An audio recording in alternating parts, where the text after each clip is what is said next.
Bismillahirrahmanirrahim. I am your course instructor Marina Khan and welcome all of you to the therapeutic diet plan level 2.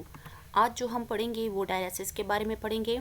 What is dialysis, types of dialysis, side effects of dialysis and role of diet in dialysis. ठीक है.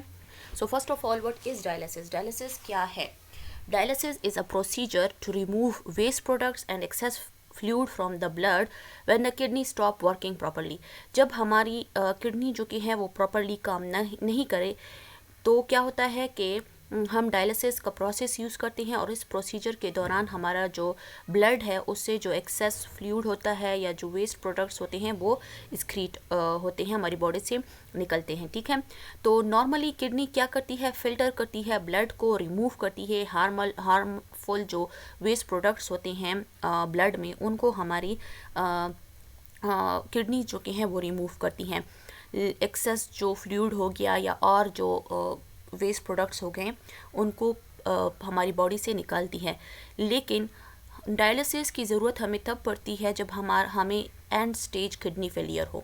जब एक patient होता है उसे and stage kidney failure होता है और उसका पता GFR ग्लोब्यूलर फिल्ट्रेशन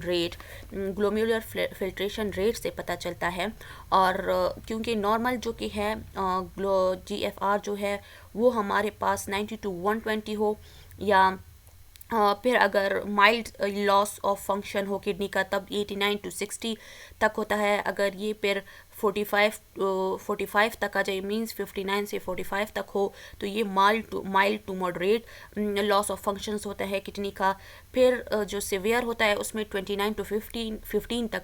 लेकिन अगर ये 15 से भी ये रेट जो कि है ग्लोमेरुलर फिल्ट्रेशन रेट जो कि है कम हो जाए GFR, तो क्या होता है, एंड स्टेज किडनी फेलियर होता है और किडनी जो कि है 85 to 90% अपना फंक्शन जो कि है वो परफॉर्म करना छोड़ दे. तब हम क्या करते हैं, डायलिसिस पे आते हैं. Usually but not always some kind of acute kidney failure. बाज़ औक़ात हम कुछ एक्यूट किडनी फेलियर में भी डायलिसिस का प्रोसेस यूज़ करते हैं, मगर वो तब तक होता है जब तक हमारी किडनी का ट्रीटमेंट हो जाए. और ट्रीटमेंट हो जाए तो हम दोबारा से हमारी किडनी जो कि है वो अपना काम करना स्टार्ट कर देती है और हम डायलिसिस प्रोसेस को शॉर्ट पीरियड ऑफ टाइम के लिए यूज़ करते हैं, ना कि परमानेंटली. ठीक है. लेकिन बहुत कम टाइम ऐसा होता है. सही. इसके अलावा इन क्रोनिक और एंड स्टेज किडनी फेलियर जो कि है, your kidneys do not get better and you will need dialysis for the rest of your life. जब आपको क्रोनिक किडनी डिजीज़ हों तो उस टाइम पे क्या होता है कि आपने डायलिसिस का प्रोसेस पूरी ज़िंदगी के लिए यूज़ करना होता है और आपको ज़रूरत होती है कि आप किडनी ट्रांसप्लांट पर जाएं. या तो आपने किडनी ट्रांसप्लांट करवानी है, अगर नहीं हो सकता तो आप पूरी ज़िंदगी के लिए ही डायलिसिस का प्रोसेस करेंगे और उससे आप मीन्स ये मतलब ये है कि आपकी किडनी दोबारा फंक्शनल नहीं हो सकती जब एक दफ़ा वो एंड स्टेज तक किडनी फेलियर हो जाए. सही है. ये डायलिसिस का प्रोसेस जो कि है ये बहुत एक्सपेंसिव होता है, बहुत सी मनी इस पर खर्च होती है. और दूसरा, it can be done in hospital. ये हॉस्पिटल में भी हो सकता है, इसके लिए स्पेशल यूनिट वहाँ पे बनाए जाते हैं. और दूसरा, ये घर पे भी हो सकता है. यानी ये डिपेंड करता है आपकी मेडिकल कंडीशन पर और आप यानी जिससे आपको सूटेबल हो. ठीक है. जब आपका kidney failure, when your kidney fail, dialysis keep your body in balance bye. Dialysis क्या काम करती है, जब आपका किडनी फेल हो और आपको डायलिसिस प्रोसीजर यूज़ करें तो क्या होता है, removing waste, salt and extra water to prevent them from building up in the body. आपकी बॉडी से साल्ट, वेस्ट और जो एक्स्ट्रा वाटर होता है उसको रिमूव करती है. दूसरा, keeping a safe level of certain chemicals in your blood such as potassium, sodium and bicarbonate, उनको सेफ लेवल पर रखती है. तीसरा काम, helping to control blood pressure. जैसे कि हमने ऊपर जिक्र कर लिया है सोडियम, क्योंकि हमने पहले भी प्रीवियस लेक्चर्स में भी पढ़ा है कि सोडियम का ब्लड प्रेशर के साथ बहुत मजबूत ताल्लुक़ है. तो क्या होता है कि अगर ये बैलेंस में होंगे तो हमारे पास कंट्रोल होगा ब्लड प्रेशर. सही है. तो इसके बाद हम आ जाते हैं टाइप्स ऑफ डायलिसिस पर. हमारे पास 2 टाइप ऑफ डायलिसिस हैं. एक है हीमोडायलिसिस. नंबर 1, हीमोडायलिसिस में क्या होता है कि एक आर्टिफिशियल किडनी होती है जिसको हीमोडायलाइज़र कहते हैं. मींस एक मशीन टाइप होती है और उसको यूज़ किया जाता है एड अ किडनी. जैसा किडनी क्या काम करती है, हमारी ब्लड से वेस्ट प्रोडक्ट, वेस्ट फ्लूइड वगैरह को रिमूव करती है, तो ऐसा यही काम हीमोडायलाइज़र ये मशीन करती है. हमारी ब्लड से जो कि है वेस्ट मटेरियल को रिमूव करके और हमारे ब्लड को साफ खून जो कि है वो प्रोवाइड करती है। This is done by minor surgery to your arm और लेग। हमारी जो आर्म या लेग है उसमें एक माइनर सी सर्जरी होती है जिसके ज़रिए ये मशीन हमारी बॉडी के साथ कनेक्ट हो जाती है और हमारी बॉडी से गंदा खून जो कि होता है वो मशीन में जाता है, मशीन में साफ़ होकर दोबारा प्यूरिफाई साफ़ खून जो कि हमारी बॉडी में आ जाता है। ऐसे ही usually haemodialysis treatment last about 4 hours and is done 3 times per week. ये हफ्ते में हम 3 दफ़ा करते हैं और यूजुअली ये जो कि है इसमें 4 घंटे तक का टाइम जो कि है लग जाता है। सही। दूसरी टाइप जो कि है हमारे पास डायलिसिस की वो है पेरिटोनियल डायलिसिस। पेरिटोनियल डायलिसिस जो कि है, इस टाइप ऑफ डायलिसिस में your blood is clean inside your body. आपकी बॉडी के अंदर ही आपकी ब्लड को क्लीन कर दिया जाता है। The doctor will do surgery to place a plastic tube called a catheter into your abdomen belly to make a access. During the treatment your abdominal area called the peritoneal cavity is slowly filled with dialysate through the catheter। डायलासेट जो कि है एक fluid होता है जिसको ये fluid जो कि होता है ये पुल करता है टॉक्सिन को तो आपकी ब्लड से और उसको प्यूरिफाई करता है। ठीक है। The blood stay in the arteries and veins that line your peritoneal cavity. Extra fluid and waste product are drawn out of your blood and into the dialysate। आपका जो ब्लड है आपकी बॉडी में ही उससे जो यानी वेस्ट प्रोडक्ट होता है या वेस्ट मटेरियल होता है वो डायलिसेट की तरफ आ जाता है और आपका ब्लड जो कि है वो साफ़ हो जाता है। ऐसे ही देयर आर सेवरल बहुत सी अकसाम हैं पेरिटोनियल डायलिसिस की, लेकिन जो 2 मेजर वन है उसमें है एक continuous ambulatory peritoneal dialysis CAPD जिसको कहते हैं, और दूसरा है ऑटोमेटेड पेरिटोनियल डायलिसिस। सही। ये 2 इसकी टाइप से और भी बहुत सी टाइप्स हैं लेकिन ये 2 जो कि ज़्यादा कॉमन है। इसके अलावा ये हमारे पास एक पिक्चर है जिसमें डायलिसिस के टाइप्स बताए गए हैं, पेरिटोनियल डायलिसिस वर्सेस हीमोडायलिसिस। ठीक है। ऊपर जो ये वाली पिक्चर है यहाँ पे हीमोडायलिसिस है, एक पर्सन है जो कि लेटा हुआ है, इसके आर्म है, उसके आर्म के ज़रिए इसको एक्सेस मिला है इस मशीन को जिसको हमने आर्टिफिशियल किडनी कहा था। यानी ये एक मशीन है, बस ऐसा ही समझ लें कि ये किडनी है आपकी बॉडी के बाहर और ये आपका जो फंक्शन आपकी बॉडी के अंदर किडनी करती थी, परफॉर्म करती थी, वही काम ये कर रहा है। आपके ब्लड को प्यूरिफाई कर रहा है, आपकी बॉडी से गंदा खून यहाँ आ रहा है, यहाँ से साफ़ होकर वापस आपकी बॉडी में जा रहा है। सही।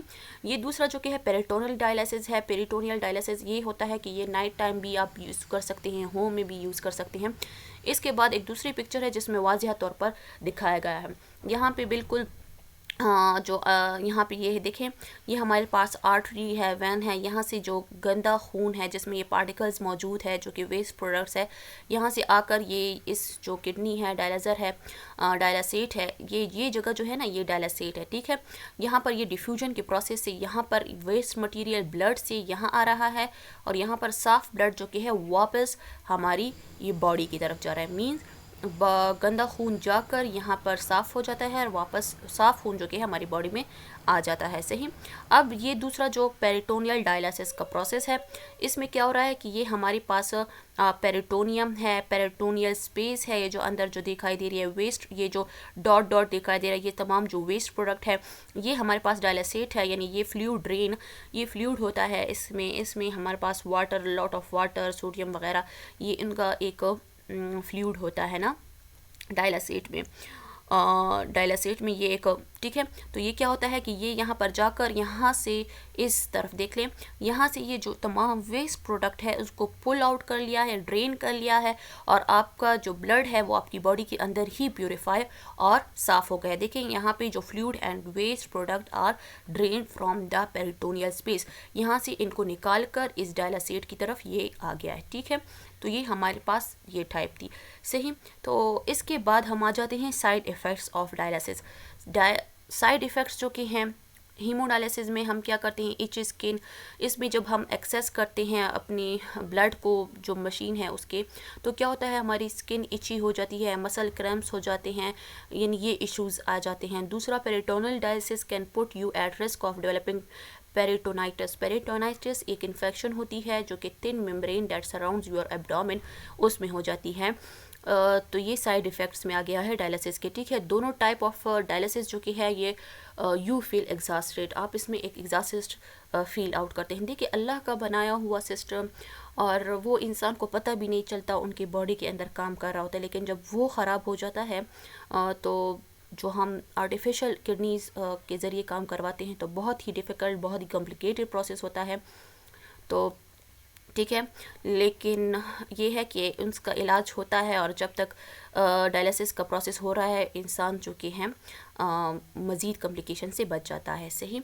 तो अब if you are otherwise well, अगर आप और ठीक है, आपको डायलिसिस का प्रोसेस करवाना पड़ रहा है वीक में 2-3 दफ़ा, तो आप एबल हैं कि आप अपनी वर्किंग जो आप जॉब कर रहे हैं उसको भी कंटिन्यू कर सकते हैं। अगर आप स्टूडेंट हैं तो अपनी स्टडी भी कर सकते हैं, ड्राइव भी कर सकते हैं, एक्सरसाइज भी कर सकते हैं, स्विमिंग वगैरह, और हॉलीडे जो है उस पर भी आप जा सकते हैं। मींस कि आप अपनी जो ज़िंदगी के जो आम नॉर्मल काम होते हैं वो कर सकते हैं, ठीक है। इसके बाद हम आ जाते हैं role of diet in dialysis. Dialysis का प्रोसेस जो कि होता है, डायलिसिस का जो पेशेंट होता है उसमें डाइट का बहुत बड़ा रोल है। Your diet is an important part of your treatment, आपकी ट्रीटमेंट का बहुत ही इम्पॉर्टेंट पार्ट क्या है, डाइट है। Your kidney cannot get rid of enough waste products and fluids from your blood, and your body now has special needs. आपकी kidney सही से काम नहीं कर रही, अपना फंक्शन सरांजाम नहीं दे रही, तो आपकी बॉडी जो कि है उसको स्पेशल नीड्स है, उसकी स्पेशल रिक्वायरमेंट्स है, जिसको मद्देनज़र रख कर उसकी डाइट जो कि है हम डिज़ाइन करते हैं, ठीक है। Therefore you will need to limit fluids and changes your intake of certain foods in your diet. Eating the right kind and right amount of food is very necessary.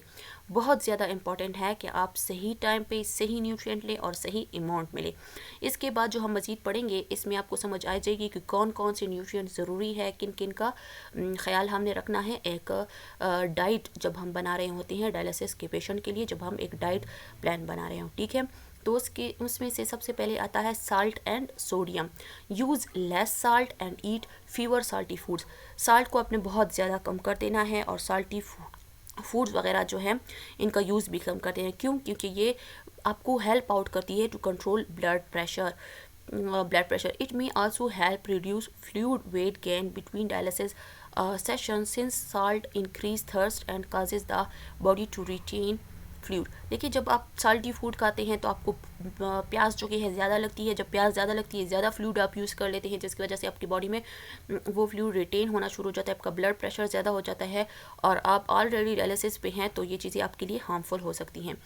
तो अगर आप साल्ट यूज़ नहीं करेंगे तो उसके लिए अपने जो फूड है उसका टेस्ट बढ़ाने के लिए आप हर्ब्स, स्पाइसेस वगैरह यूज़ कर सकते हैं, ठीक है। और इसके अलावा अवॉइड करना है अपनी salt substitute made with potassium, उनको भी आपने अवॉइड करना है। अब आ जाते हैं हम फ्लूइड की तरफ। The fluid adjustment should be made according to the edema and dehydration. उसकी हम एडजस्टमेंट देखेंगे। अगर एक पेशेंट है उसको एडिमा है, मींस उसकी आइज़, हैंड्स और फीट में स्वेलिंग हो रही है, फ्लूइड वेट गेन हो रहा है, शॉर्टनेस ऑफ ब्रीथ है, इंक्रीज ब्लड प्रेशर है, फ्लूइड कंजम्पशन को हमने क्या कर देना है, फिर रिस्ट्रिक्ट कर देना है। अगर डिहाइड्रेशन की तरफ जा रहा है तो ज़ाहिरी बात है हम उसकी फ्लूइड को उसी तरह ही बैलेंस करेंगे, क्योंकि देखिए हर एक चीज़ एक बैलेंस अमाउंट में अच्छी होती है। और जो डाइट प्लानिंग है वो नाम ही बैलेंसिंग का होता है। आपने बॉडी को देखना है कि वो आप, और उसके अकॉर्डिंग अपनी डाइट प्लान करना है कि किस तरह हम इन चीज़ों को बैलेंस कर सकते हैं ताकि उसकी कमी या ज़्यादती वाक़या ना हो। जैसे कि हम न्यूट्रिशन या माल न्यूट्रिशन किसे कहते हैं कि किसी भी न्यूट्रिशन की कमी हो जाए या ज़्यादती हो जाए। तो इसी तरह हर एक डिज़ीज़ में अपने ख्याल रखना होता है कि किस डिज़ीज़ के लिए कौन सी न्यूट्रिएंट का कौन सी उसका ज़्यादती उसको नुकसान दे सकती है, कौन सी न्यूट्रिएंट की कमी उसको नुकसान दे सकती है। सो बार बार हम यही कहते हैं कि डाइट जो कि है ये एक आर्ट है। आप जितना ज़्यादा इस पर प्रैक्टिस करेंगे उतना ही ज़्यादा आप जो कि है इस आर्ट को सीखते जाएंगे, ठीक है। तो इसमें hemodialysis patient should reduce fluid intake and should limit food consumption. उसमें हमने फ्लूइड जब हम रिस्ट्रिक्ट करते हैं तो उसमें सिर्फ पानी नहीं है, इसमें टी भी आ जाता है, कॉफ़ी भी आ जाती है, soda, water, fruit juices, ice cream, जो शरबत वगैरह होती हैं, सूप्स हो गए, हैवी सॉसेस वगैरह, ये सब कुछ जो तमाम फ्लूइड बेस्ड चीज़ें होती हैं उन सबको हमने रिस्ट्रिक्ट करना होता है, ठीक है। अब आ जाते हैं हम विटामिन एंड मिनरल्स, जो कि बहुत ही इंपॉर्टेंट टॉपिक है।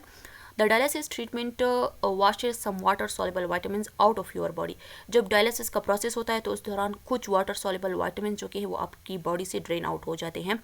तो आपको ज़रूरी होता है कि अपनी डाइट से उन विटामिन की जो कमी हो गई है उसको पूरा करें, और अगर वो डाइट से नहीं पूरी हो रही तो आप सप्लीमेंट्स भी, डाइटरी सप्लीमेंट, विटामिन मिनरल के सप्लीमेंट्स भी आपको रिकमेंड किए जाते हैं, मगर वो उन केसेस में जब आप डाइट से उस चीज़ वो कमी आपकी नहीं पूरी हुई। ठीक है। कुछ विटामिन्स और मिनरल्स जो कि हैं वो हार्मफुल भी हो सकती है, मतलब उनको बहुत ज़्यादा हमने एक अंडर ऑब्जर्वेशन रखना होता है, क्योंकि वो हार्मफुल हो सकते हैं for the body. In dialysis patient जो कि है B6, फोलिक एसिड हो गया, vitamin C deficiency have been observed. इनकी डिफिशिएंसी जो कि होती हैं वो ज़्यादा होती हैं। और विटामिन B6 जो कि हमारे पास बहुत ही इंपॉर्टेंट होता है, ये प्ले करता है important role in amino acid utilization, lipid की मेटाबॉलिज्म में, और दूसरा जो कि को एंजाइम के तौर पर काम करता है, तो ये बहुत ही ज़्यादा इंपॉर्टेंट है।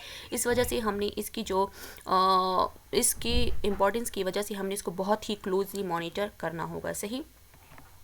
अब हम आ जाते हैं मीट एंड प्रोटीन की तरफ। देखिए, जब हम नॉर्मली हम फूड खाते हैं तो प्रोटीन, स्पेशली प्रोटीन जब हम खाते हैं तो हमारी बॉडी में इसका एक वेस्ट प्रोडक्ट बनता है यूरिया। तो जब हमारी किडनी ठीक होती हैं तो यानी उसका फंक्शन जो कि होता है सही होता है, तो वो क्या करती है, हमारी बॉडी से उस यूरिया को यूरिन के ज़रिए निकाल देती है। ठीक है। लेकिन जब हमारे पास किडनी काम नहीं कर रही और यानी वेस्ट प्रोडक्ट जो कि है यूरिया हमारी बॉडी में जमा हो रहा है, तो इस कंडीशन में डायलिसिस जो कि है, डायलिसिस और हमारी डाइट इम्पॉर्टेंट है to keep the urea level down. ठीक है। Along with the clearing of urea your body, जब ये डायलिसिस के दौरान हमारी बॉडी से ये यूरिया निकलता है, तो उसी दौरान डायलिसिस के दौरान क्या हो जाता है कि हमारी बॉडी से जो ब्लड प्रोटीन होता है, जैसे कि प्लाज्मा, जिसको हम प्लाज्मा प्रोटीन भी कहते हैं, उसमें हमारे पास एल्ब्यूमिन है, ग्लोब्यूलिन्स है, फाइब्रिनोजन है, ये तमाम जो ब्लड में मौजूद होते हैं ये भी उसमें से लॉस हो जाते हैं। ठीक है। तो क्या हो जाता है कि हम प्रोटीन डेफिशिएंट हो जाते हैं। तो इसकी वजह से हम डाइट में हमें प्रोटीन लेना बहुत ही ज़्यादा इम्पॉर्टेंट है। You should eat high quality protein at each meal. ये ज़रूरी है कि हम हाई क्वालिटी प्रोटीन लें, जैसे कि हाई क्वालिटी प्रोटीन एग से, फिश से, चिकन से, मीट से, इन सोर्सेज से हमने हाई क्वालिटी प्रोटीन लेना है। लो क्वालिटी प्रोटीन जो कि है limited in your diet, it comes from plant sources such as vegetables and grains. इसकी भी हम वजह है क्योंकि इनमें जो हमारे पास इंशाल्लाह हम आगे पढ़ेंगे कि वेजिटेबल सोर्सेज से और ग्रेन से हमने प्रोटीन नहीं यूज़ करना, क्योंकि उसमें हमारे पास एक मिनरल होता है जो कि हमारी डाइट जो कि हमारे हार्ट को डैमेज करता है। ठीक है। Even though peanut butter, nuts, seeds, dried beans, peas and lentils have protein, these foods are generally limited because they are high in both potassium and phosphorus. इनमें पोटाशियम और फास्फोरस होता है, तो इस वजह से हमने इनको कम करना होता है और इनको इन सोर्सेज से जो प्रोटीन लेना है उसको लिमिट करना है। ठीक है। प्रोटीन वैसे नॉर्मली जो है रिकमेंडेशन वो 0.8 ग्राम पर किलोग्राम बॉडी वेट होती है, लेकिन जो प्रोटीन है हमने पहले ही बात कर ली कि उनकी बॉडी से लॉसेस हो रहे हैं, उनकी बॉडी मसल्स को और प्रोटीन की कैटाबॉलिज्म से, और उससे बचाने के लिए हम क्या करते हैं कि उनका प्रोटीन रिक्वायरमेंट ज़्यादा हो जाता है, वो भी हाई क्वालिटी से हमने उनको देना है। ठीक है। वो हमारे पास कितना है 1.2 टू 1.1 से 1.2 ग्राम पर किलोग्राम पर डे इनकी रिकमेंडेशंस है। सही। इसके बाद हम ग्रेन, सीरियल और ब्रेड की तरफ आ जाते हैं। Carbohydrate from the diet should be higher to provide enough energy. देखिए, कार्बोहाइड्रेट का यूज़ करना हमारी बॉडी में क्या होता है कि ये हमें एनर्जी प्रोवाइड करता है।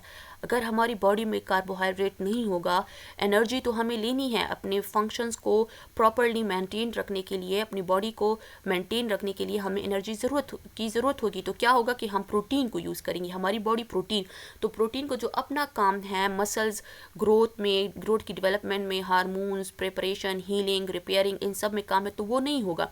तो हमारी बॉडी जो कि है वो कैटाबॉलिज्म की तरफ चली जाएगी, मींस कि ब्रेक डाउनिंग होना शुरू हो जाएगी। तो अगर हम अपनी डाइट से 60 to 65% एनर्जी ले रहे हैं कार्बोहाइड्रेट से, तो क्या होगा कि हम इन तमाम जो कॉम्प्लिकेशन से इनसे बच जाएंगे, ठीक है। होल ग्रेन और हाई फाइबर फूड उनको अवॉइड करना है, क्यों? क्योंकि इनमें फास्फोरस होता है, ठीक है, इस वजह से हमने इनको अवॉइड करना है। अब हम आ जाते हैं मिल्क, योगर्ट एंड चीज़ की तरफ। Limit your intake of milk, yogurt and cheese to half cup milk, half cup yogurt, 1 ounce cheese per day. Most dairy foods are very high in phosphorus, क्यों? इनमें phosphorus होता है, ठीक है। देखिए, एक फास्फोरस की बात हो रही है, एक सोडियम की बात हो रही है, एक पोटाशियम, ये 3 मिनरल जो कि हैं इनको बहुत ही ज़्यादा अंडर ऑब्जर्वेशन रखना होता है। Eating foods high in phosphorus will raise the phosphorus in your blood and this can cause calcium to pull from your bones। Phosphorus ज़्यादा हो जाएगा आपके ब्लड में, आपकी किडनी काम नहीं कर रही सही से, तो क्या हो जाएगा कि फास्फोरस आपके ब्लड में ज़्यादा हो जाएगा, ये पुल करेगा बोन से कैल्शियम को, और जब बोन कैल्शियम से बोन चला जाएगा तो बोन जो कि खाली खोखली रह जाएंगी और उनके टूटने का ख़तरा ज़्यादा हो जाएगा, ठीक है। तो ये वजह है कि हम फास्फोरस को अंडर ऑब्जर्वेशन रखते हैं। The phosphorus content in the same, यानी अगर देखिए, अगर बाज़ ऐसे पेशेंट्स हैं डायलिसिस पे भी है और सीवीडी भी है उनको, तो हम क्या करते हैं, उनको स्किम मिल्क देते हैं, लेकिन इसका मतलब नहीं है कि स्किम मिल्क में फास्फोरस का कंटेंट भी कम है, नहीं। हमने पहले भी प्रीवियस लेक्चर में भी इस पर बात की थी कि फास्फोरस कंटेंट के साथ उसका कोई ताल्लुक़ नहीं होता। मतलब ये है कि अगर उसमें जब हम स्किम मिल्क करते हैं, स्किम मिल्क में सिर्फ एनर्जी और फैट कम हो जाता है, ना कि उनका वो कम नहीं होता, न्यूट्रिएंट जो अदर न्यूट्रिएंट है वो लेवल जो कि है डाउन नहीं होता, ठीक है। Certain brands of non dairy creams and milk such as rice milk. इसके बाद हम फिर क्या करेंगे कि मिल्क को कुछ अदर सोर्सेज जो कि हैं उनकी तरफ यूज़ करेंगे, जिसमें हमारे पास है rice milk are low in phosphorus and potassium, ठीक है। इनके ज़रिए हमने इनको यूज़ करना है।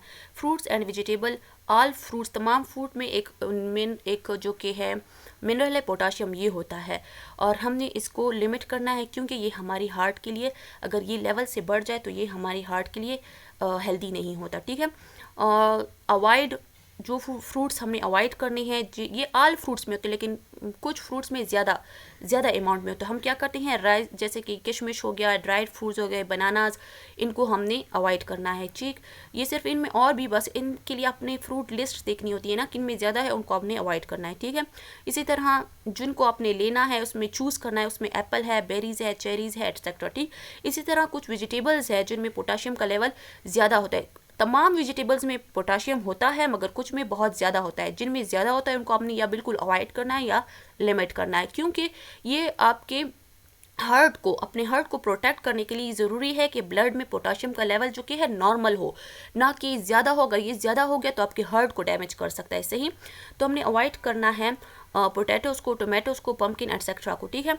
दूसरा चूज़ करना है हमने ब्रोकली, कैबेज, कैरेट्स और कॉलीफ्लावर, कोकम्बर एटसेट्रा, सही। इनको हमने लेना है और अवॉइड करना है। इसके लिए आपने इस वही फ्रूट वेजिटेबल्स की लिस्ट देखनी है कि जिनमें ज़्यादा है उनको आपने अवॉइड करना है। Potassium is a mineral found naturally in foods that is dangerous to your heart when you too much too little, बहुत कम हो जाए, ज़्यादा हो जाए, तभी आपके लिए हार्ट के लिए डेंजरस हो सकता है, ठीक है। So there is a lot of potassium in dried fruits, dried beans and peas, meat, milk, fruit and vegetables में ज़्यादा होता है, सही। और आपकी इसके पोटाशियम की रिकमेंडेशन जो कि है 1600 to 2000 mg डेली है, सही। इसको हमने इतने तक यूज़ करना है। अब हम आपके क्वेश्चन की तरफ आ जाते हैं। इस क्वेश्चन का आपने आंसर देना है, write the names of minerals that take in strictly observations in dialysis patients, ठीक है। कौन सी मिनरल्स है जिनको हमने स्ट्रिक्टली ऑब्जर्वेशन में रखना है। Fat at the end, fat की तरफ, hyperlipidemia progresses in majority of patients with chronic kidney diseases, therefore content of fat in the diet should not be high। Fat को भी अपने ऑब्जर्वेशन में रखना है। फैट में जो रिकमेंडेड है कि सैचुरेटेड फैट से आप टोटल एनर्जी लेस देन 7% ले, कोलेस्ट्रॉल इनटेक जो कि है less than 200 mg per day हो, नॉर्मल जो 300 mg लेस देन और इक्वल टू है ना, तो नहीं, इन पेशेंट्स में हमारे पास लेस देन 200 हो, ठीक है। इसके अलावा omega 6, omega 3 poly unsaturated fatty acids जो कि हैं was important for inflammation and mortality rate in पहले भी जो रेशो है ओमेगा 3 ओमेगा 6 इनको बहुत ही ज़्यादा ऑब्जर्वेशन में रखना है, क्योंकि इनसे इन्फ्लेमेशन होती है। अगर ये इनकी रेशो में गड़बड़ हो गया तो ये होगी, ठीक है। तो पॉली अनसैचुरेटेड फैटी एसिड्स हैं जो कि इंपॉर्टेंट होती है आपकी बॉडी के लिए, इनकी रेशो को अपने माइंड में रखना है, सही। तो हीमोडायलिसिस पेशेंट की में ये इन्फ्लेमेशन भी काज कर सकती है, मोर्टेलिटी रेट भी इंक्रीज हो सकता है। सो ये ऑल अबाउट द डायलिसिस। तो मैंने आपसे कह दिया था कि न्यूट्रिशन जो कि है एक आर्ट है, डाइट प्लानिंग एक आर्ट है। ये डाइट प्लान का बेसिक तरीका सेम होता है, मगर उसमें हम इन न्यूट्रिएंट का क्या करते हैं, ख्याल रखते हैं। जब हम मेन्यू प्लानिंग करते हैं, जब हम मैक्रोन्यूट्रिएंट की सिलेक्शन करते हैं कि कितना % फैट से, कार्बोहाइड्रेट से और इनसे आएगा, उस टाइम हम इन तमाम चीज़ों को यूज़ करते हैं, ठीक है। Thank you so much for the listening and any question you will be ask any time. Thank you so much.